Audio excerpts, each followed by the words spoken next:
Hi guys, and welcome to the Club Sports Wrap-Up, the show that tells you all you need to know in the world of Liberty Club sports. I'm your host Brittany, and here's what happened this week. The number 5 ranked men's Division I team was on the road this past weekend as they traveled up north to face the number 2 ranked Blue Hens of Delaware. In their first matchup, Delaware was able to take an early 2-0 lead, but Ryan Kerr would score, making it 2-1 at the end of the first. Kerr's goal would be the only scoring output for the Flames, as Delaware would take command in the match and score 5 straight, winning by a score of 7-1. The next night, the Blue Hens would score again, making it 1-0 at the end of the first. The Flames would mount a comeback led by Brent Boschman and Lindsay LeBlanc, as the Flames would be able to tie the game 3-3 going into the third. With strong output from the defensive end of both teams, the game would go into overtime. In the end, the Blue Hens of Delaware would come away with a victory as they would score in the closing minutes of overtime. Key performers for the Flames were Brent Boschman, who had 2 goals and 1 assist, Ryan Kerr and Lindsay LeBlanc, who had 1 goal each, and Blair Bennett, who played both nights and had a total of 90 saves on 101 shots. The Flames will be at home this coming weekend as they will host Lebanon Valley on Saturday. The men's Division II team was at home this past weekend as they hosted their spring showcase that featured University of Kentucky, University of Delaware, and East Carolina University.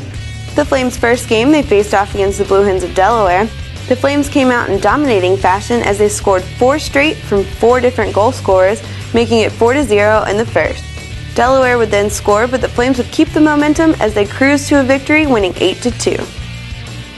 In the next game, the Flames would face the Wildcats of Kentucky. The matchup proved to be a defensive battle as the teams appeared to be heading into the locker room tied at 0-0 until Josh Reynolds would force a turnover and score within the closing seconds, making it 1-0 after the first. The Flames would then add to the lead as Reynolds would score his second and Greg Jensen would score, making it 3-0 going into the third. The Wildcats would then start to mount a comeback as they would score 2, making it 3-2 with 2 minutes left. But the Flames' defense would hold and they would take the match 3-2. The Flames would then close out the showcase facing the Panthers of East Carolina. The Flames' offense would come alive again as they would come out scoring 5 goals from 4 different players in the first 10 minutes of the first period. The Flames' early spark would carry them through as they would win 7-3 to close out the showcase with a 3-0 record. Key performers for the Flames were Mike Morrison, who had 2 goals and 6 assists, Greg Jensen, who had 2 goals and 5 assists, Kyle Berman, who had 3 goals and 3 assists, Drew Rogers, who had 2 goals and 4 assists, and Josh Reynolds, who had 4 goals and 1 assist. The men's Division II team will be off until they host their conference tournament, the MACA South Divisional Playoffs, on February 17th through the 19th. The women's Division I team was at home this weekend as they had a 4-game homestand against number 3 Eagles of Robert Morris and number 2 Rhode Island. In the first game, the Lady Flames would play number 3 Robert Morris and go ahead 1-0 after a goal from Laura Del Monte.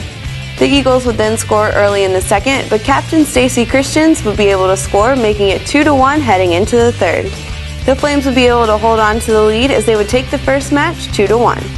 The next day, the Flames would come out and score early again, making it 1-0. The Flames would play a strong defensive game, but it just wasn't enough as the Eagles would be able to score 2 goals late in the third, taking the match 2-1 over the Lady Flames. Then the Flames would face the number 2 Rams of Rhode Island. The Flames would come out early and take a 1-0 lead after a goal from Carly Pelshot. The Rams would then score 1 in the second and in the third and would take the matchup 2-1. The next day, the Flames would face the Rams again and the 2 teams would be locked in a defensive battle. The game seemed to be heading into overtime until a late goal from the Rams in the third would give them the victory 1-0. Key performers for the Lady Flames were Carly Pelshot, who had 1 goal and 2 assists, Stacy Christians, who had 2 goals, and Amanda Granger, who had 2 assists. The Lady Flames goaltending dynamic duo were both in the net as they split time in each of the 2-game matchups. Chantel Leszczynski had a total of 61 saves on 64 shots, and Samantha Rupp had a total of 58 saves on 61 shots. The Lady Flames will be at home this weekend as they will play the Women of Raleigh in a 2-game homestand. The Women's Division II team was on the road this weekend against University of Maryland. The Lady Flames would take a quick 1-0 lead after a goal from Megan Shelley in the first. The Flames would play a solid defensive game but were unable to hold on as the Terps of Maryland would score in the closing minutes of regulation to force overtime. In overtime, the Flames would score early as Sarah Nemi would bury one in the back of the net to give the ladies a victory 2-1. Key performers for the Lady Flames were Megan Shelley and Sarah Nemi, who each scored a goal, and Leanne Nemi, who had 34 saves on 35 shots.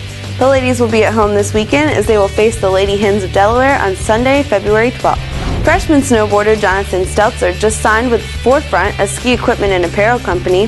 He's been riding since he was 3 years old and now practices at Liberty Mountain 4 days a week, 5 hours a day. His older brother Tim is a former captain of Liberty's ski team and is the reason that John decided to come to Liberty. Stelzer got his first chance to compete this past weekend in the College Freestyle Jam. Congrats to Jonathan from all of us here at Club Sports. Teams that will be competing this weekend will be the #1 ranked wrestling team as they travel to a tournament at Bloomsburg University in Edinburgh, Pennsylvania.